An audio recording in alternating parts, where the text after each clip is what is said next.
प्रिय छात्रों, आज मैं आप सभी को आईसीएसई बोर्ड क्लास 9th के बायोलॉजी के 18th चैप्टर हेल्थ ऑर्गेनाइजेशंस को पढ़ाने जा रहा हूं। आप लोग हमारे चैनल को लाइक, शेयर और सब्सक्राइब अवश्य कर लें, जिससे मेरा प्रत्येक वीडियो आप लोगों तक को प्राप्त हो सके। आप लोगों का अधिक समय न लेते हुए चैप्टर का एक्सप्लेनेशन शुरू करते हैं। हेल्थ ऑर्गेनाइजेशन सिलेबस हम इसमें क्या क्या पढ़ाएंगे आपको। Health organisation like red cross society, WHO and their major activities. Health is one of the prime concerns of all the governments of the world. संसार के सभी गवर्नमेंट्स का जो प्राइम कंसर्न है वो हेल्थ है। They strive to take steps individually at a national level as well as collectively at global level to safeguard the health interest of their people, जिससे कि अपने लोगों का वो उनके स्वास्थ्य का सही से ध्यान रख सकें, उनकी सुरक्षा कर सकें, सेफ गार्ड कर सकें। This chapter is aimed at familiarising the students. तो इस चैप्टर का उद्देश्य लोगों को परिचित कराना है, छात्रों को परिचित कराना है विद टू मेन ऑर्गेनाइजेशंस, दो मुख्य संगठनों के बारे में, जिनका नाम है रेड क्रॉस और world health organisation. Common health problems in India. India में जो कॉमन हेल्थ प्रॉब्लम्स होती रही हैं वह कौन कौन सी हैं। India is a vast country. Bharat एक विशाल देश है। It has highly diverse geographical and climatic conditions. इसका बहुत अलग अलग जियोग्राफिकल और क्लाइमेटिक कंडीशंस हैं, मतलब कि भूगोल से संबंधित जियोग्राफिकल भौगोलिक और क्लाइमेटिक जलवायु संबंधी स्थितियां अलग अलग हैं। Its population is distributed in broadly 5 types of habitants. इसका पॉपुलेशन मुख्यतः 5 तरह की स्थितियों में रहने वाले लोगों में बटा हुआ है। सबसे पहला बिग सिटीज में रहने वाले लोग। दीज है मल्टी स्टोरेज बिल्डिंग्स। ऐसे लोगों के पास कई मंजिला इमारतें हैं। एंड सीवेज सिस्टम, उनके पास सीवेज सिस्टम है। Some with lots of industries, कुछ तो ऐसे शहर हैं जिनमें ढेर सारे उद्योग धंधे हैं।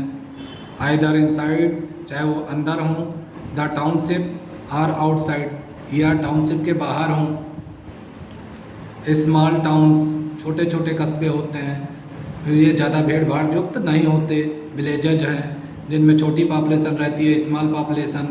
एग्रीकल्चरल बेस्ड डेयरीज, एग्रीकल्चर पर आधारित डेयरीज हैं। पोल्ट्री फार्म हैं, कॉटेज इंडस्ट्रीज हैं। Are the main sources of livelihood. यहाँ के लोगों का यही मेन सोर्स है लिवलीहुड का। क्या है में लिवलीहुड का इनका main source? Agriculture based dairies, poultry farm, cottage industries, कुटीर उद्योग, यही मेन सोर्सेज हैं लिवलीहुड के। तो रिमोट एरियाज क्या क्या कौन कौन से हैं? ट्राइबल रिमोट एरियाज में कौन लोग रहते हैं? रिमोट एरियाज वह एरियाज जो लोगों की पहुंच से बाहर होते हैं, दूर दराज के पहाड़ी या जंगली क्षेत्र। तो tribal people mostly living on forest. जो ट्राइबल लोग हैं, जनजातीय लोग हैं, जो मुख्यतः जंगलों में रहते हैं और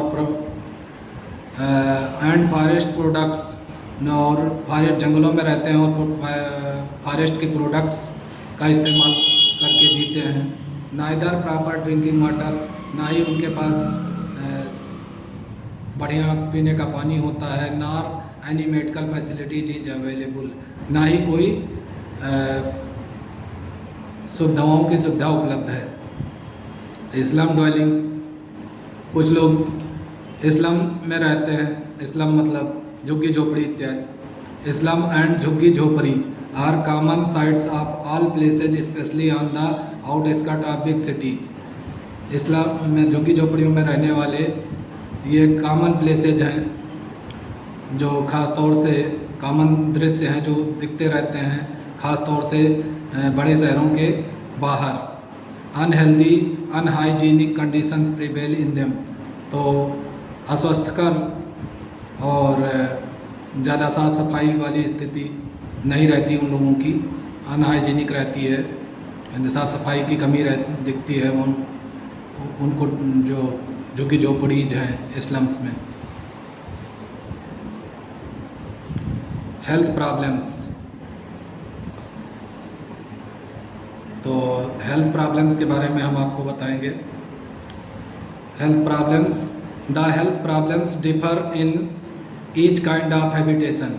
अलग अलग का प्रत्येक तरह के जो हैबिटेशंस हैं, जो यहाँ 5 हैबिटेशंस बताए गए, सभी में हेल्थ प्रॉब्लम्स होती हैं।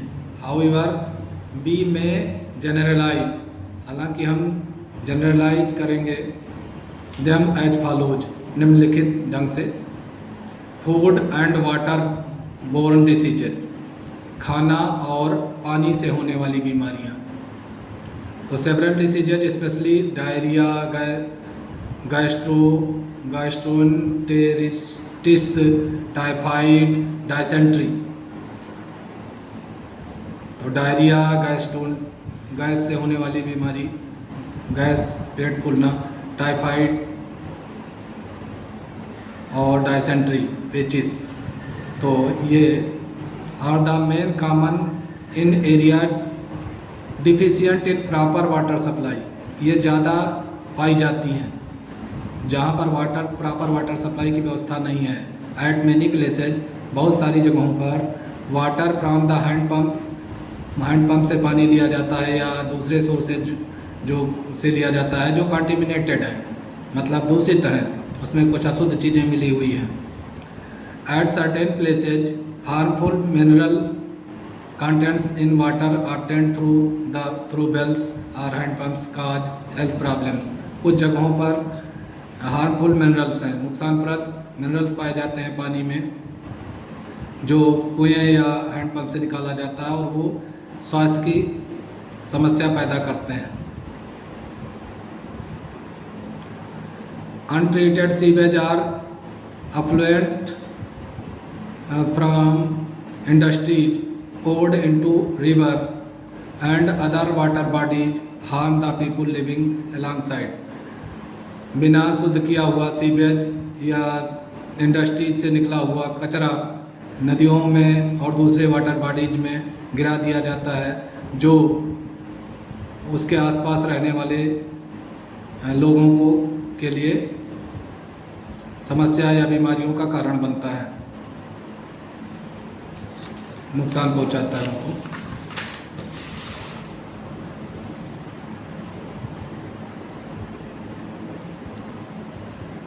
नेशनल बॉडीज,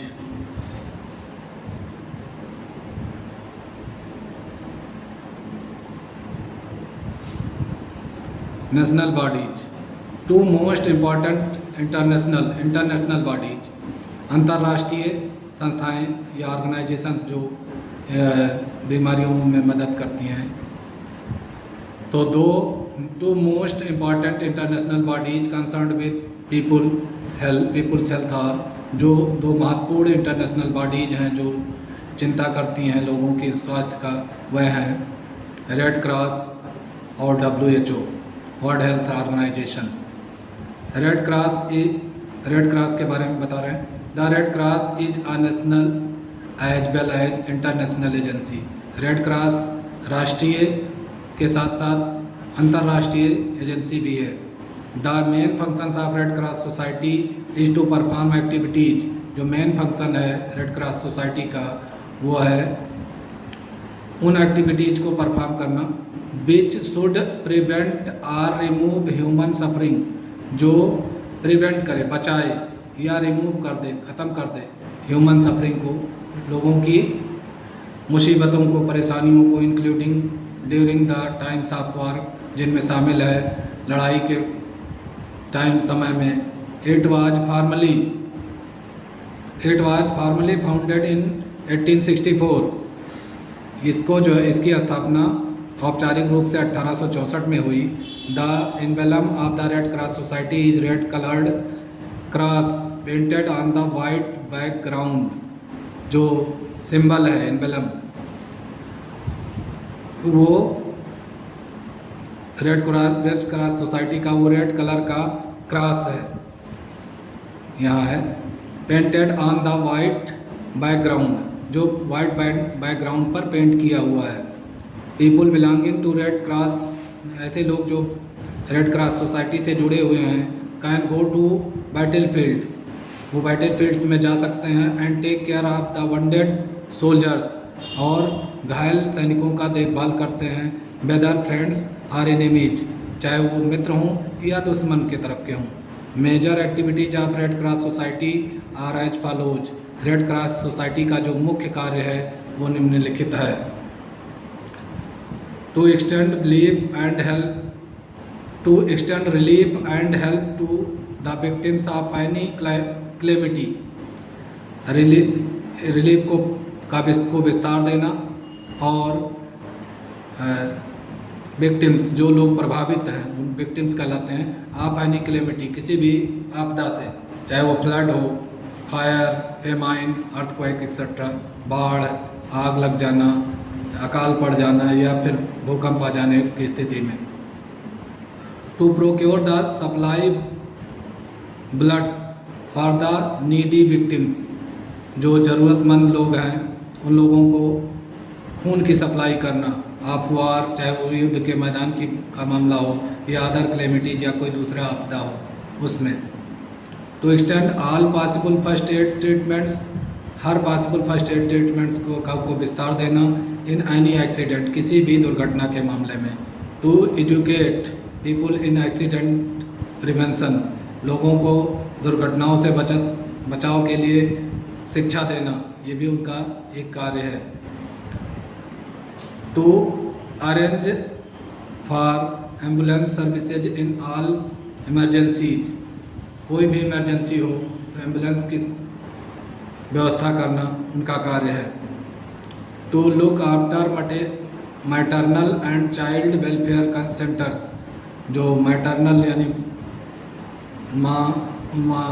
जो माँ बच्चे देने वाली होती है, तो उन जगहों का और बच्चों के भलाई के लिए के सेंटर जो होते हैं उनका देखभाल करना इनका काम है। जच्चा बच्चा केंद्रों की देखभाल करना इनका काम है। The Indian red cross society has also been engaged in training midwives. Indian red cross society midwives को ट्रेनिंग देने का भी काम करती है। अब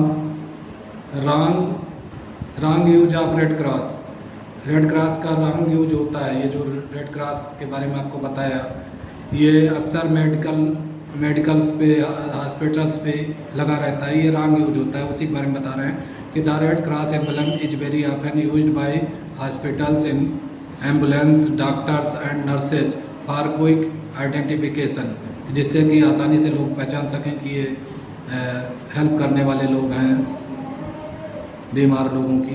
but legally it is wrong, और वास्तव में ये कानूनी रूप से गलत है। Only the red cross society units can use it, केवल रेड क्रॉस सोसाइटी के यूनिट्स ही इसका इस्तेमाल कर सकते हैं। WHO वर्ल्ड हेल्थ ऑर्गेनाइजेशन, इसका क्या काम है? तो वर्ल्ड हेल्थ ऑर्गेनाइजेशन का काम हम आपको बताने जा रहे हैं। WHO शॉर्ट फॉर्म है, world health organisation full form है। The world health organisation WHO established in 1948, इसकी स्थापना 1948 में हुई। इज आ स्पेशलाइज्ड एजेंसी, ये स्पेशल एजेंसी है for of the united nations organisation की।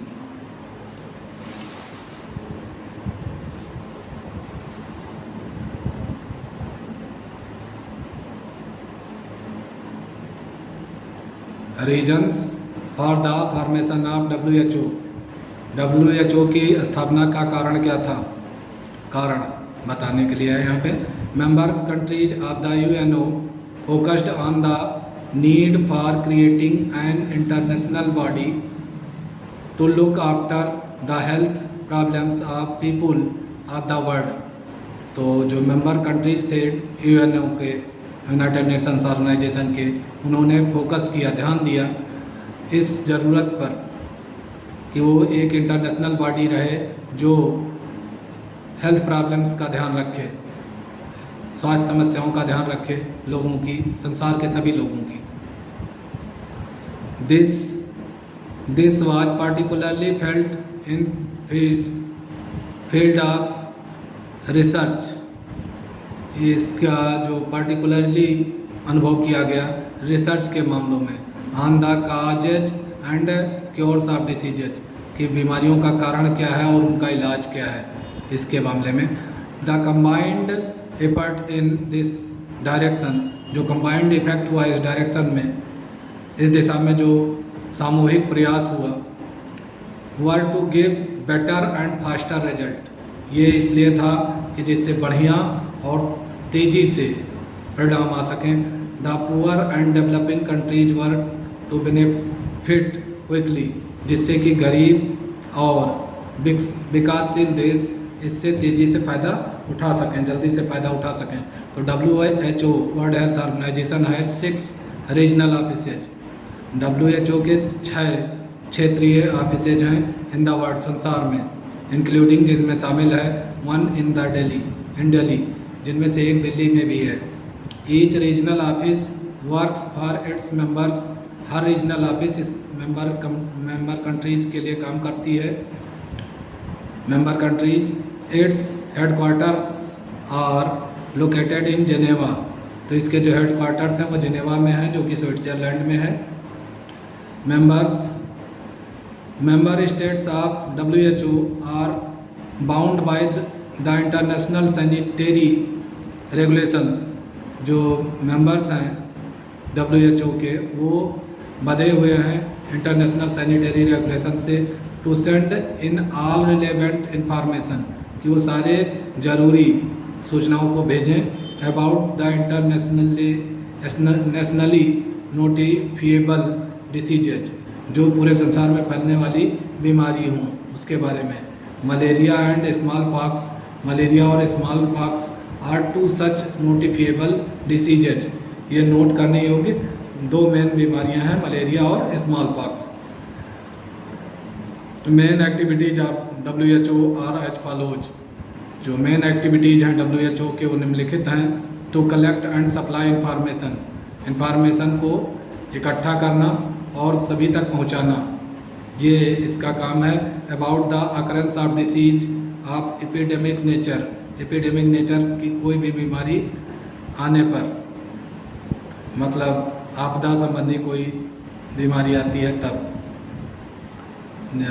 महामारी संबंधी बीमारी, such as cholera, plague, typhoid, yellow fever, smallpox, जैसे कि कॉलरा है, प्लेग है, typhoid, yellow fever, smallpox etcetera.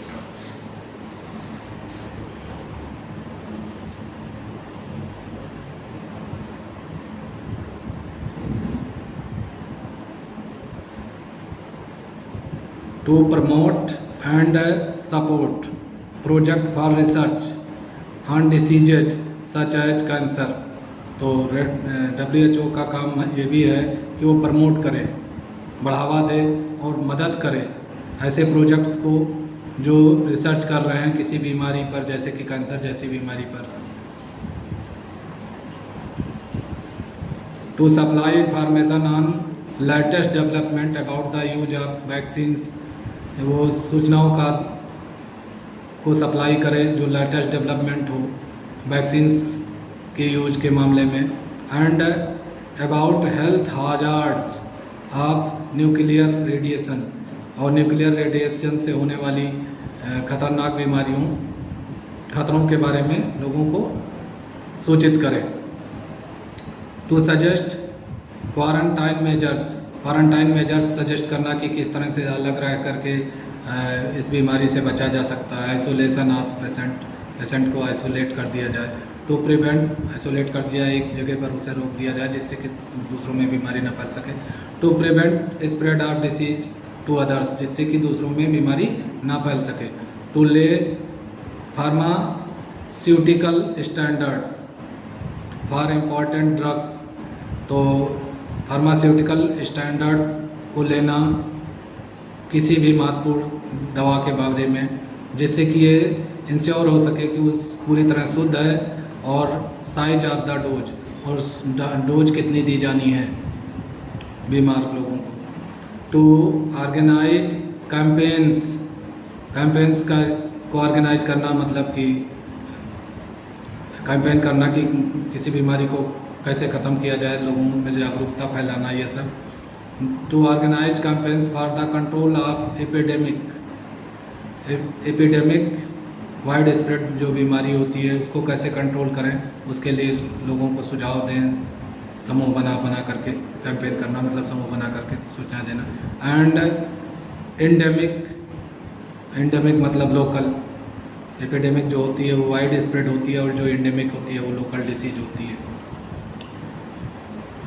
तो इस तरह से ये चैप्टर मैंने आप लोगों को समझा दिया है, जिससे कि आप लोग आराम से इनके क्वेश्चन आंसर पूछ सकते हैं और लर्न करके एग्ज़ाम में अच्छे मार्क्स प्राप्त कर सकते हैं। तो आप लोगों से रिक्वेस्ट है कि आप लोग चैनल को लाइक, शेयर और सब्सक्राइब करें। धन्यवाद।